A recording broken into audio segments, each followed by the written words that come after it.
You guys, I'm so excited because I have a in real life friend and contact that I'm bringing on the show today. Welcome so much to the show, Molly. I have Molly Engelhart here of Sovereignty Ranch. And remind me of your restaurant in LA's name. Sage Regen Kitchen. Sage Regen Kitchen. We're going to talk about that quite a bit for anybody out in Southern California, so you can get over there.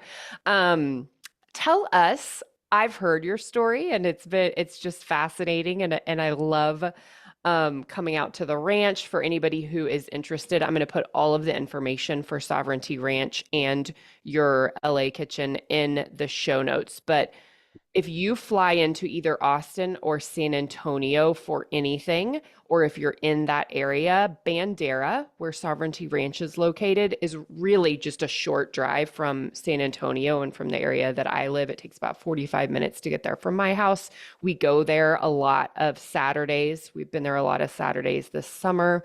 And I think y'all are continuing the Saturdays, just not calling it Summer Saturdays. So that'll be a really, really fun thing. And you have just a really fascinating life and story. Um, Tell us a little bit about your story, if you can put the past few decades into 5 or 10 minutes, just your upbringing and what you've So been up to for your life. Yeah. so I was raised vegetarian, practically vegan, vegetarian with butter in upstate New York on an apple orchard. My parents were really into Whole Foods. They not Whole Foods the brand, but Mhm. Whole Foods. Not I didn't ever eat like processed sugar. I didn't, my parents raised me on a super clean vegetarian diet with butter. And I went to college in Los Angeles to be a filmmaker because that's what I thought I wanted to do.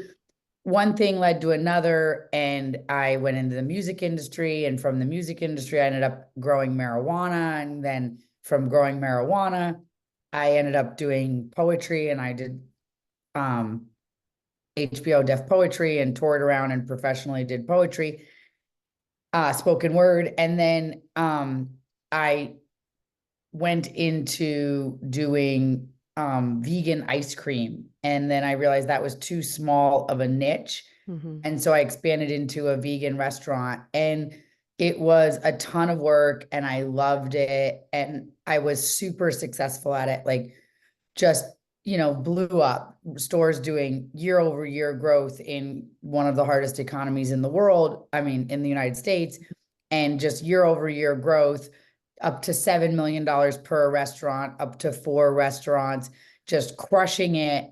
And I, at the same time, had an awakening around regenerative agriculture around 2013. And so I was, doing this vegan chef thing, organic chef, LA, super progressive kind of world.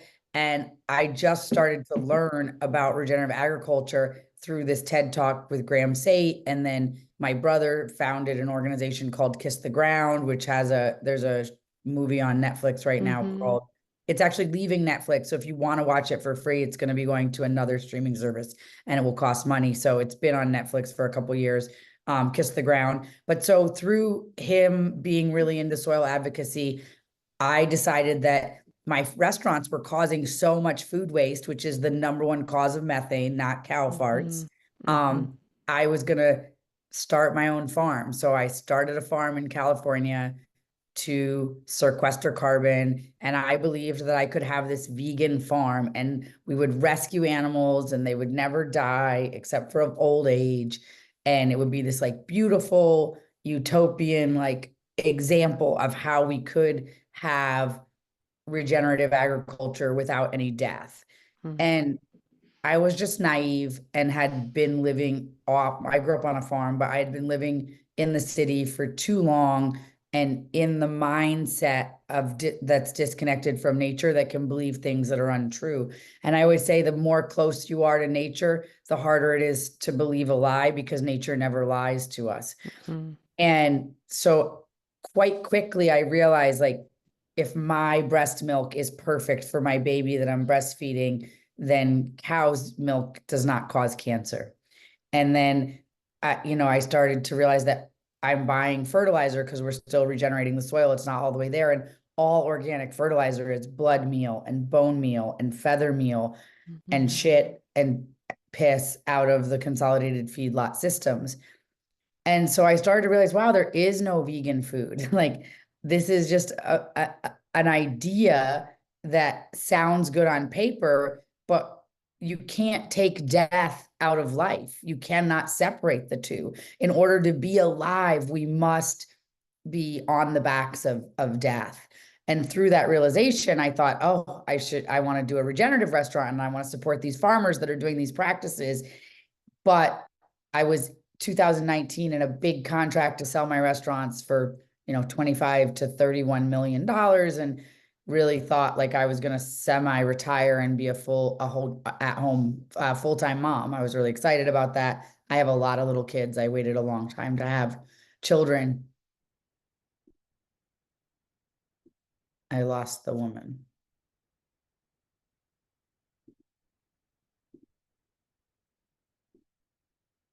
I lost you for a second.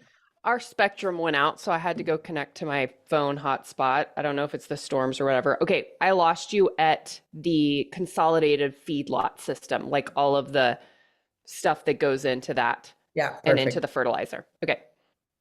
So I'm realizing there is no there is no vegan food, like unless it's not organic, but all organic food is grown on the backs of death. And you can't separate death from life, that we're all in this life and death cycle, and life is constantly consuming itself. And that's true for microbiology, it's true for the gazelle and the lion, it's true for humans, it's true for fish and sharks, and like it's just constantly consuming itself. And we, as humans living disconnected from nature, have made up these value systems, like this cow is more valuable than this other life being over here, and but it's not a holistic view. And so I realized that, but I was also in contract to sell my restaurants for a large amount of money. And I did not make sense for me to disrupt that. Hmm. But so we were going through the due diligence process, and I thought I was going to be a full-time stay-at-home mom and move on to the next chapter of my life. And the pandemic popped its ugly head out and closed, and then the pandemic wasn't that bad, honestly, it was the bureaucracy Hmm. that destroyed everything.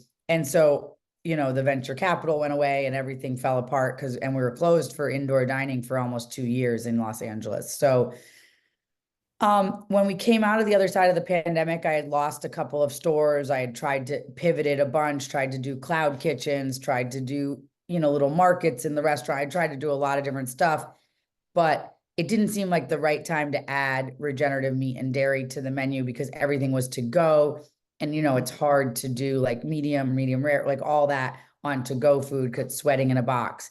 Yeah. And so at the end of the pandemic, I decided we were maybe just going to close all the stores down, and I was going to be here in Texas and I'll just focus on this and be done. And I thought, well, I should just give it one last try. I should try. This is what I believe in, regenerative agriculture, to grow healthy soil that then all life foundationally grows up from, is what I believe is the most important thing for us to do in this lifetime. And so I thought, well, I might as well try it. And so on Earth Day this year, we did try that. Hmm. And so that's that. And somewhere during the pandemic, when I couldn't go pee in any restaurant without showing papers, and I was getting called the county on me by my own employees for not being vaccinated while pregnant and breastfeeding, Hmm. I bought some land in Texas Hmm. where you could still eat inside of a restaurant somehow magically. Yeah. And so I started this journey with Sovereignty Ranch, and I now live here full time. And sadly, I sold my farm in California. But we are growing food. We have high quality meat and vegetables, and we are doing it all regeneratively. And we have a restaurant on the ranch. We have 40 beds to stay. This is one of the rental houses on the property that if you come for the weekend, you could rent. And I just am trying to start this new life here, where I'm inspiring people to be more closely related to their food, to shake the hand that feeds them, Mhm. and to really see food as it's a national security issue as far as I'm concerned, that we're letting other countries come in and buy up a bunch of our farmland, and Mhm. then that we are also importing a ton of our calories from other places. And with that, we're not sovereign in our ability to feed ourselves. And Mhm. so I think that we need to redesign our diet, mostly away from the ultra high processed foods, but also redesign our diet, like by what can we grow in North America? What can we eat from North America? And how can our diet really reflect food that we are capable of growing? And that's what I want to inspire people to think about and look at, and then be the ripple effect. Like, come here, eat a meal on the farm, see the cows in the field, eat your beautiful meal, go in the greenhouse, see the food growing, and then say, oh, I want my food to be closer than it is Mhm. right now. And so that is what I'm doing here on Sovereignty Ranch in I love Texas. that. I love that so much. It's so interesting because I have heard of so many people changing their relationship with food lately. Like so many vegans and vegetarians who are now eating meat and dairy products and all that kind of stuff. Mainly people going to not pasteurized milk, but raw milk and things like that, and really making healthful decisions for them. And then myself, so I'm born and raised in Texas, very like eating all the meat, eating all the cheap, like, and probably crappy meat and crappy cheap, like not really high quality my entire life. And lately, I don't think I can ever be a vegetarian or vegan when I have tried to just consume plants. I'm very low energy, so and I get low in iron and all of that kind of stuff. So for me, I don't think I can ever be 100% vegan or vegetarian just health wise. But I'm just paying more attention to my body and realizing when it wants plants more so, when it wants some meat, when it wants some dairy, and like what all that means. And going even, my husband and I lately have been watching a lot of interesting documentaries on plants, and it's like these things are just as alive as a cow or a pig or a chicken. Do you know what I mean? So like Mhm. the vegans out there who are like, oh my God, we don't want beings to be tortured and all this stuff. It's like, well, go out and sit and watch a slow-mo video of freaking kale growing. That's a living being as well. And I don't think we have too much research on it yet, but there will be more and more coming out of them being sentient beings that are extremely intelligent. Mushrooms are for sure that way. They've done a bunch of research on that. So it's like we need a little bit, like you're talking, a perspective shift and to be closer to our food, whether it is plants or animals or what have you, you know? Yes, and someone came after me yesterday on Instagram and said, like, it feels like you're just trying to shit on the vegans now. And like, absolutely not. I'm still a vegetarian. I'm not trying to shit on anybody. I'm saying that if we all had to grow our own food, and if we all were totally had to be responsible for 100% of our calories, it's a lot easier to raise a cow and get a million calories than it is to get a million calories from tomatoes and cucumbers and eggplants in your garden.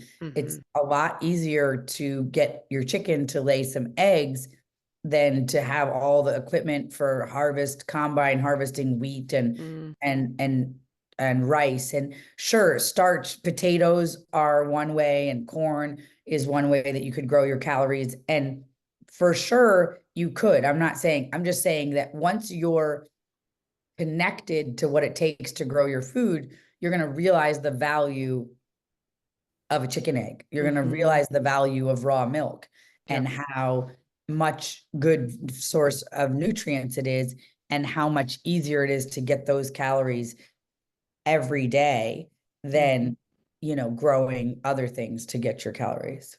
It's so interesting too because I've been on a health journey for like 15 years, but only lately have been looking at it the way sort of that you're informing people about it and like what's in our soil and all of that kind of stuff and how it's grown and not just like the calories in, calories out, exercising, that kind of stuff. And like we only recently started purchasing raw milk. We used to live in Dallas and there wasn't really a whole lot of areas that you could get it there, but here in the hill country there's several. And I know that's something that you'll soon be able to get into as well. When my daughter, she's almost 5, drink like when she used to drink regular milk, she would drink like a whole glass of it and then ask for more. When she drinks raw milk, she drinks a little bit of it and is obsessed with it, but it's very filling for her and I think less sugary. I mean, it's not pasteurized like all of that. So it's interesting because as we've changed lately, the way that we've been eating, we've actually been eating less. And I wonder too, just as Americans, if we would do what you're talking about, get rid of the processed food, um, if we'd all as a culture be eating less because you're actually getting more nutrition and vitamins and minerals in the high quality food rather than the processed food full of sugars and crap, all that crap that's like addictive. For sure. And, the things that really feed our body, our microbiology, our cells, we need fats, we need protein, we need antioxidants, and we need microbiology, fermented foods. And so, like, are you, people are not even asking themselves, like, is there an antioxidant? Is Hmm. there a high quality protein? Is there a high quality fat? Is there a high quality fiber? And is there something fermented in this meal? Is there microbiology rich food? And I think that's really the paradigm shift that we want to be looking at our meals rather than a vegetable, a meat, and a carb, but more like, do we have fiber? Do we have fat? Do we have protein? And do we have antioxidants? And do we have microbiology? Do we have fermented foods? And then we're giving not just our body the nutrients it needs, but the cells, the phyto and micronutrients that they need in our gut, the microbiology that we need. Hmm. I don't know how familiar you are with this. We're the You Do Woo podcast, and we talk about a lot of different like woo-woo technology out there. And so one of the main things that I talk about and teach on and coach on is human design. And one thing with human design is it has been prophesied that 2027 is like a really big shift. It's called the new paradigm. If you're a Jesus follower, it's sort of like, Jesus's idea of the new earth and heaven on earth and that kind of thing. So a lot of the things that people teach on in human design is during this time, and it apparently started in 2020. It takes like 7 years for things to really decondition. So when I started studying all of this, it was pre 2020, and I'm like, I don't know about this prophecy. We'll see. I mean, I lived through, the year 2000 and nothing happened, like Y2K stuff. And I'm like, I'm not sure about this. But it's all about it being a slow process. And when 2020 rolled around, it was like, this is going to be the beginning of this change. I was like, oh my God, like this is actually happening. And one of the main tenets of the shift is us as humans getting our life force energy from like it's going to shift a little bit. And two of the things that they talk about is one, a lot of our real, like true nutrients and energy are going to be coming from two places. One, the sun. So we need to be out in the sun without sunscreen on, right? So that we're actually getting those light codes and that light energy. And two, the soil changing and becoming more nutrient dense and having because I think you're familiar with Dr. Zach Bush and all of the research he does on the soil and its Mhm. connection with our microbiome because of antibiotics, because of our soil dying, because of all of that. Like our guts are so just wiped out and have our microbiome is not where it should be. And in order to fix that, we need to stop the antibiotics, stop consuming animals that are pumped full of antibiotics, and also regenerate our soil, which is basically what you and all the other regenerative farmers are doing. But isn't that interesting, like that 2027 shift in those two things of like how we're getting our food and our energy from? That is really, really interesting. And I always talk about the microbiology in the soil is our connection to God. Like our Hmm. body is the skin bag that houses our soul, but we're only 50% that skin bag. And then we're 50% the microbiology that's keeping that alive. And that microbiology is replaced by healthy soil, by raw milk, by eating food right off of the bush, by all of those things. And when people say, like, trust your gut, maybe it's really the God in us. It's the Hmm. expression of creation inside of our gut. And we're literally killing that off with Hmm.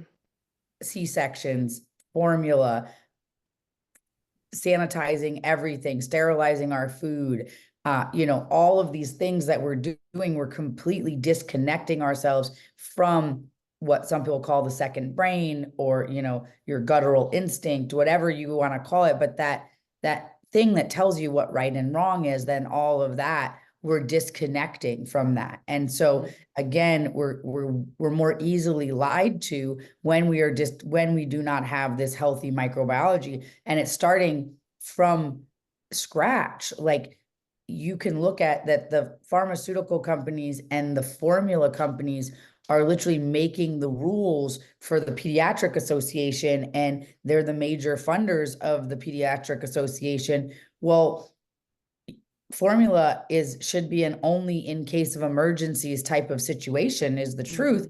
Hmm. There's nothing about formula that's good. The first ingredient is always high fructose corn syrup, Hmm. followed by, excuse me, followed by a seed oil. And Hmm. so the reality is we're having like 30 to 40% C-section babies, depending on what region of the United States that we're in.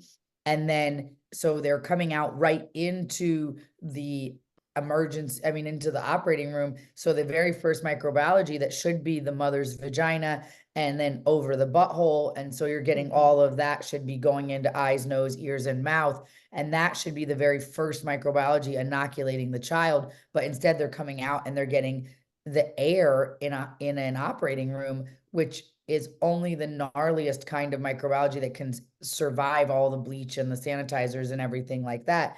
And then they're likely not getting breastfed.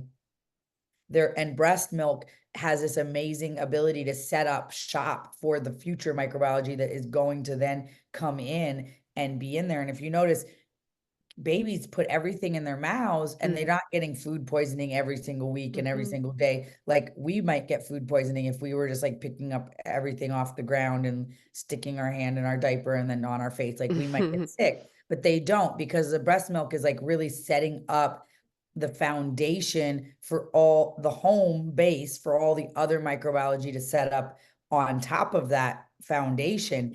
And when we don't do that and we do formula, then we're just going left from the very beginning, and we're getting what people are referring to as an industrial microbiome, or a urban microbiome, or there's other words that people are using for Hmm. it, but it's not the microbiology that is obviously divine meant for us to be eating. We've, as humans for thousands of years, have lived with dirt floors, eating on the ground, eating out of the earth, rinsing just in a stream or whatever, rinsing the mud off, Hmm. and then eating our food.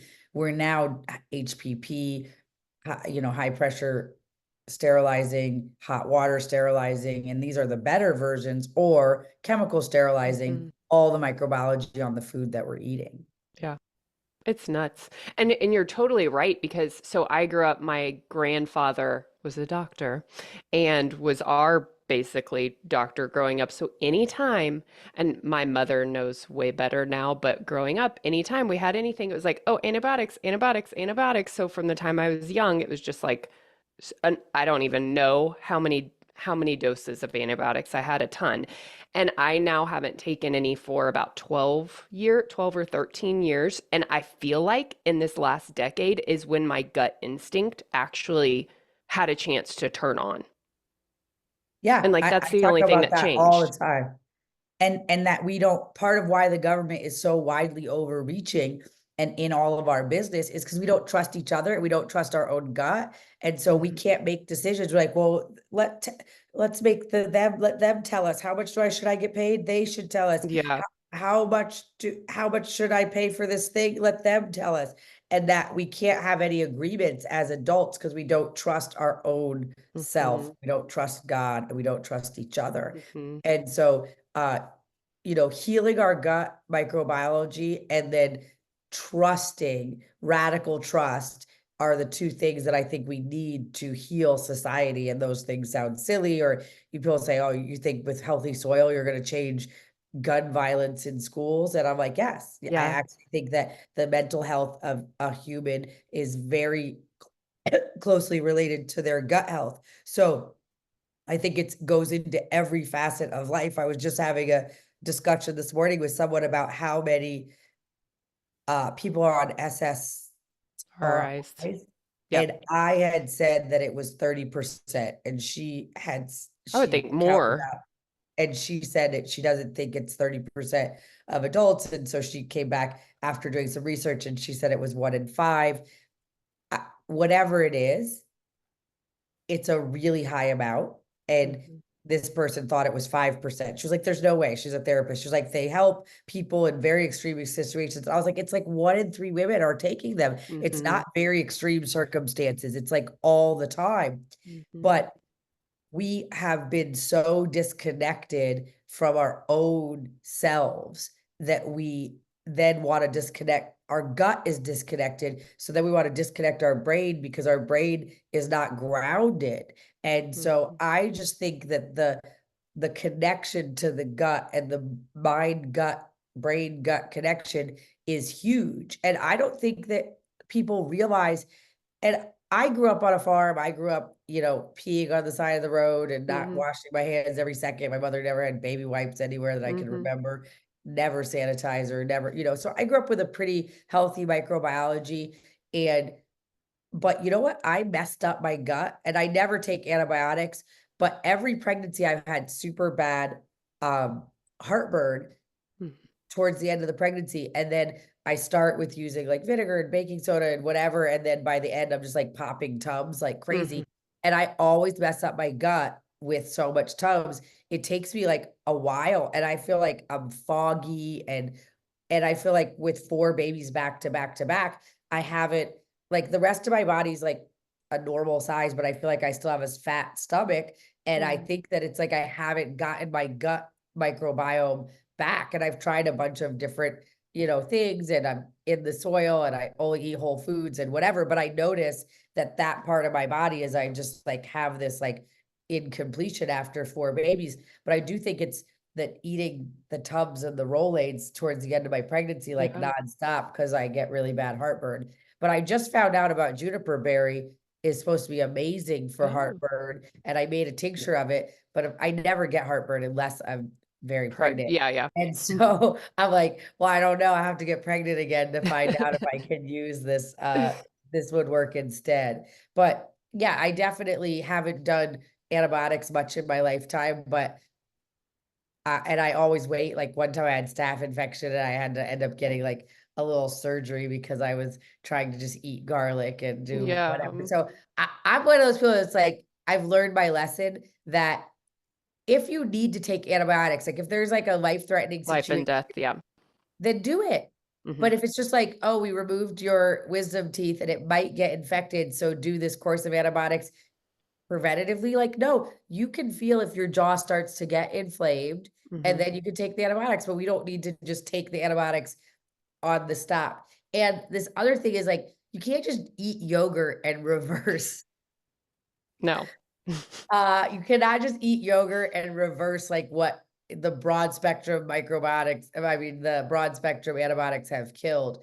And I don't know for people out there that I didn't take the COVID vaccines, but there's some really interesting um, research about the bacteria that's killed off in your gut from the COVID vaccines. And the Mhm. woman who did it is not, excuse me, the woman is not like an anti-vaxxer. She's a doctor in the hospital. She's an internist, and she was just really interested in what would be the before and after. So she took stool samples of all the doctors at the hospital, including herself, and basically post the mRNA it was the not the Johnson and Johnson's, like the Mhm. other ones that she did the test on, nobody had any bifida. And so bifida is Mm, like what manages your fat, which helps yeah. you break down sugars to not turn to fat, which helps you metabolize. It has a lot of different uses. And so she realized that there was no bifida bacteria in anyone's gut in their poop samples post the vaccination. So then she went to Whole Foods and she bought a bunch of ones that said they had bifida. She bought 26 of them and she tested them all. And only 3 of them actually did have the bifida in it. So she said, you should ferment foods, do other Mhm. things where you can do it, because you can't be sure that these ones that you're buying actually have the things that they're supposed to have in them. But what's interesting is uh bifida goes down as we get older. It's part of why we age. Mhm. And then the more less bifida that we have, and so raw milk is a source of the bifida bacteria because it's also giving it to the baby cows, right? Mhm. And so some people I know that did get the vaccine are doing raw milk fasts where they're just doing raw milk every like every 2 hours, 6 ounces or something like Mhm. that. And you'd have to look it up. I don't know the exact, I'm not a doctor, Yeah, yeah. but basically repeating what you would do if you were a kid, if you were a baby, right? Every 2 hours you would feed. Yep. So you try to do and then do more right before bed.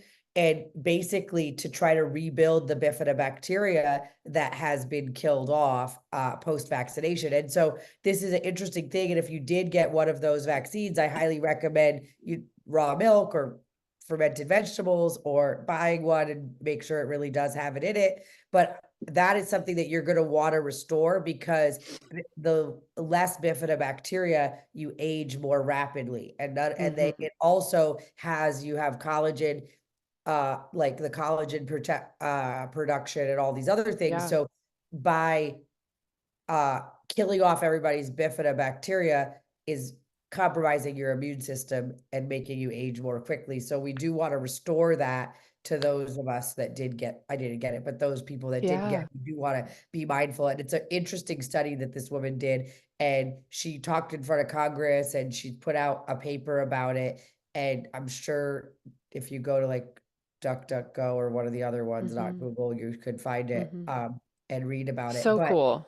it is really interesting. And it I'm just shows how important the microbiology, and that's just one microbiology. And Mhm. and 50% of life on the planet, according to some people, and 25% of life on the planet, according to some other, live in the in the topsoil, and Mhm. that is 70% compatible with a healthy gut. So there's so many different strains, and there's a documentary on Netflix right now talking about how they're going out into like the Amazon and going out into indigenous villages where people are growing 100% of their own food, living with dirt floors, Mhm. carrying baskets, washing their food in the village, in the I mean in the river and all of that, and they're buying their poop from them, and they're making uh pills out of that poop to Mhm. repopulate people who are really ill their gut, and to get them healthy microbiome from these people that are living in the way that humans were for thousands of years. That's wild. That's so cool. Really Oh interesting. my gosh. Okay. So one of the last things I wanted to talk about that I love about you and what you're doing at Sovereignty Ranch is the idea of living in community. When we came out for the farm tour, I think you said something like 20 people live there on the ranch who are like working and living in community and doing all the farming together and all of that kind of stuff.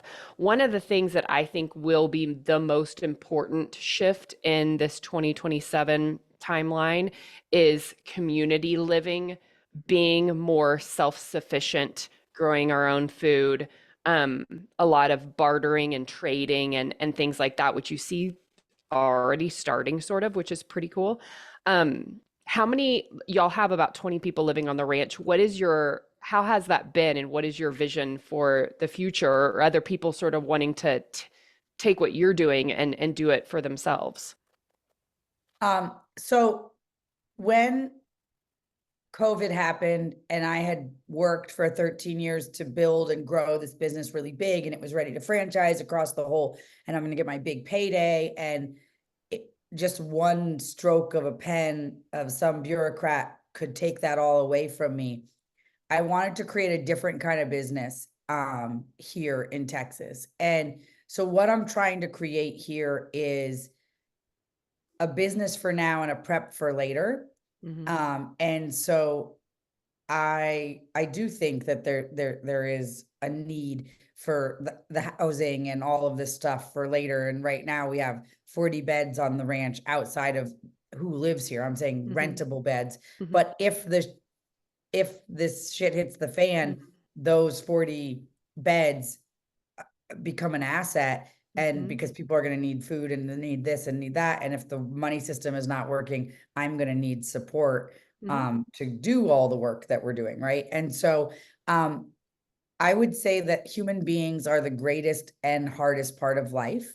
And living in community is challenging. And the greatest challenge is to keep people's mind on the benefits, keep people's mind on what is working, because human beings have a tendency to obsess on what's not working. Mm-hmm. Like we have a tendency to just put our mind on what's not working. And, my most recent realization is that I got to do the work first because I'm the leader, right? And so if I'm really stressed out or I'm really unconscious in my communication or whatever, then that trickles down to Mm-hmm. everybody. But it's beautiful to live in community. It's awesome. And it's challenging. You're navigating, there's multiple families raising children with different ideas about what's appropriate, what's not appropriate, you know, and so you got to manage these things and like, oh, and then you have to talk it out. And so,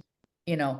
part of you could say, well, that's just a waste of time. Like if you just live by yourself, nobody's going to yell at your kid for Yeah. pulling that other kid's hair and you Yeah. don't need to deal with it. But well, no, we've always lived in community as humans. And this where we live in these little boxes, totally separate from each other, is actually not very natural or normal. And it's normal to live, and it's normal for other parents to yell at your kid if Mm-hmm. they did something wrong, and you can express how you prefer them to do it differently. But a world where we think your kid should never be yelled at, or everything has to be perfect, those people shouldn't live in community. If you like everything to be perfect all the time, then it's really hard. Communities, things get lost, your tools are missing, or this or that. Like it's hard. But the beauty of it is that we're teaching our children to navigate life, and that there's different kinds of people, and different kinds of people act differently, have a different ability to connect to their heart, have different ability to connect to their mind, have different ability to navigate how they're feeling.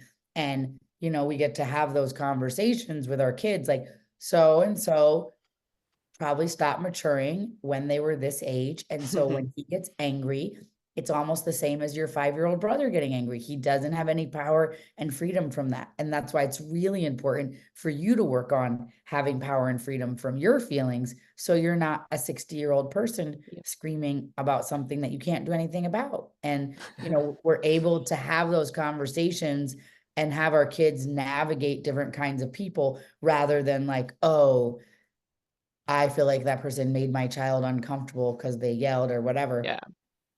And this idea about uncomfortableness, I've been thinking about it a lot. I might make a post about it here soon, but this group that's coming into adulthood right now, or in the last 5 to 10 years, there's a lot of talk about like what makes people uncomfortable. Mm-hmm.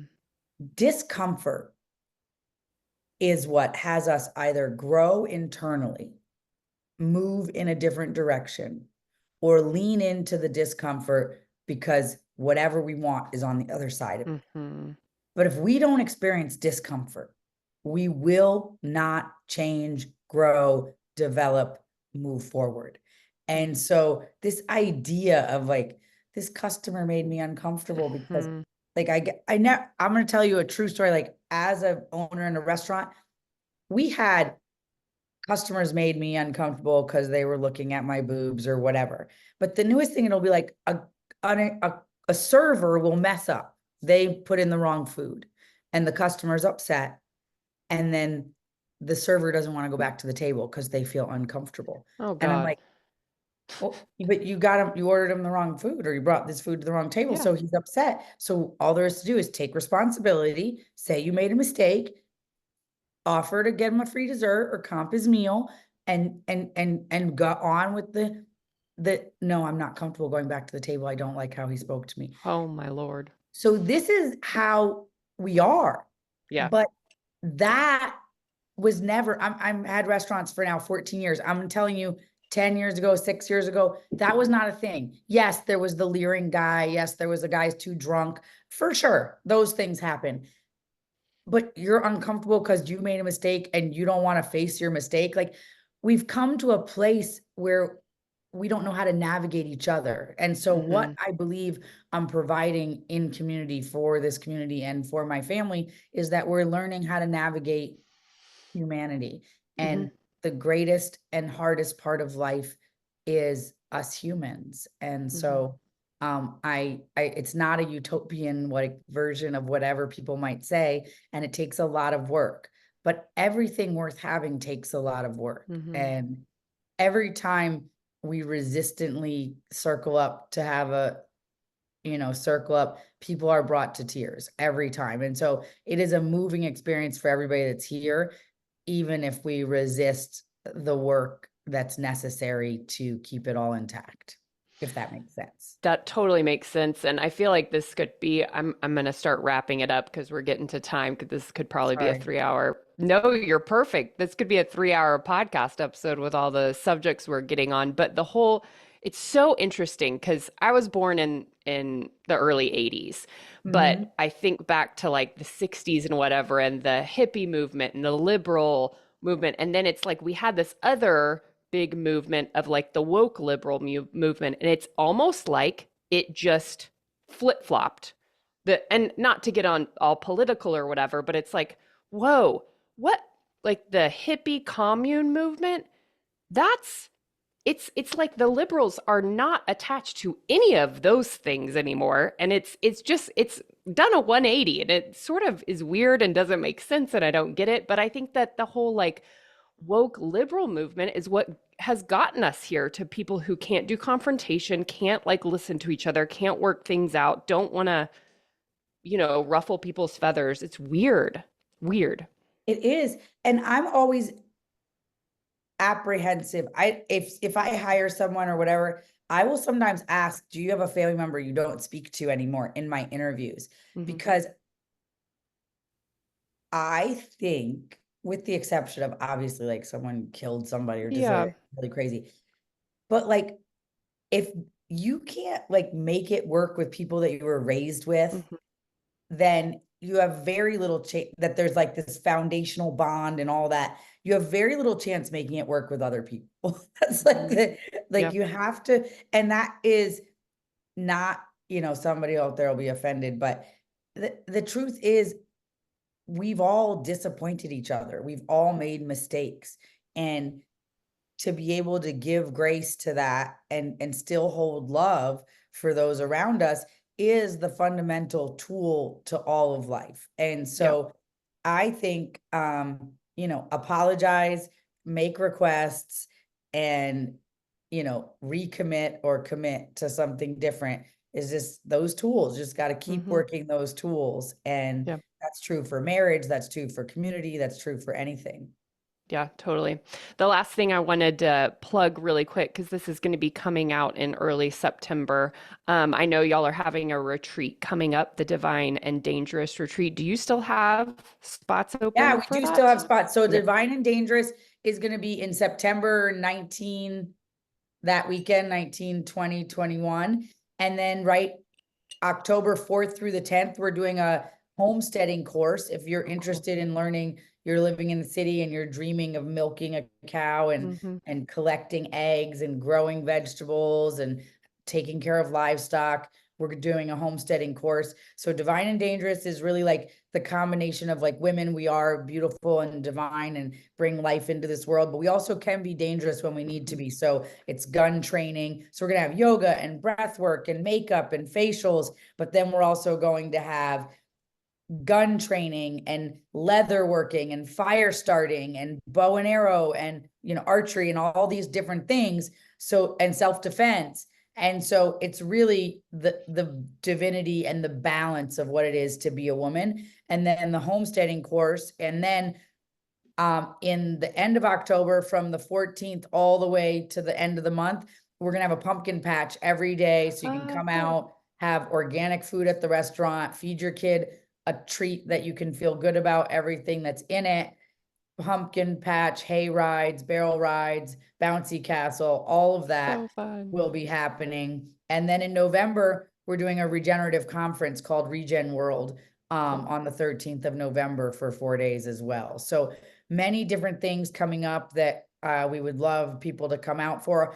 And every Saturday, with the exception of when there's a few events, the restaurant will be open. So please come out, eat food on the ranch, buy produce. We have a farm store. We sell sourdough bread, quality meats. We have beef, pork, and lamb from the ranch, as well as tons of vegetables. It's just a dream, you guys. If you are anywhere in Texas, you must make a trip and be on the lookout because I'm going to do my second annual retreat at Sovereignty Ranch. So I'm getting dates and all that figured out that there too. There's a lot of glamping, there's a tiny house community, all the things. And you can rent it out just room by room too, or have Yeah, big just room by retreats. room. If like someone's coming this weekend for her husband's birthday, and we're gonna make a couple meals for them private at the house. They want us to bring them, but then they're gonna have a couple meals with the farm crew. And you can also just come and pretend that you live in community and check it Hmm. out for a week and be like, I'm gonna rent a house and see what it's like. Because and I recommend, there's some other people that are planning on getting land together, and they are looking at trying to just come for a weekend, all the different families, and put themselves in the different tiny houses Yeah, just to spend the weekend. And they want to do a project together so they can get a sense of what it would be like to yeah. live on land with these people. Is this a good group? And I think that's an excellent idea. I love it. What you're doing is genius. I will be out there much, much more. And I hope that everybody is able to at least give Mollie a follow. I'll put her Instagram links in the show notes. I'll put the website to Sovereignty Ranch. I'll put the LA Regen Kitchen on there as well. But follow all of her outlets and check in to the ranch and go visit her and tell her that Allison from You Do Woo sent you. Thank you so much, Mollie. You're the best. I appreciate Thank you. you so much. Take care. Thanks. Bye.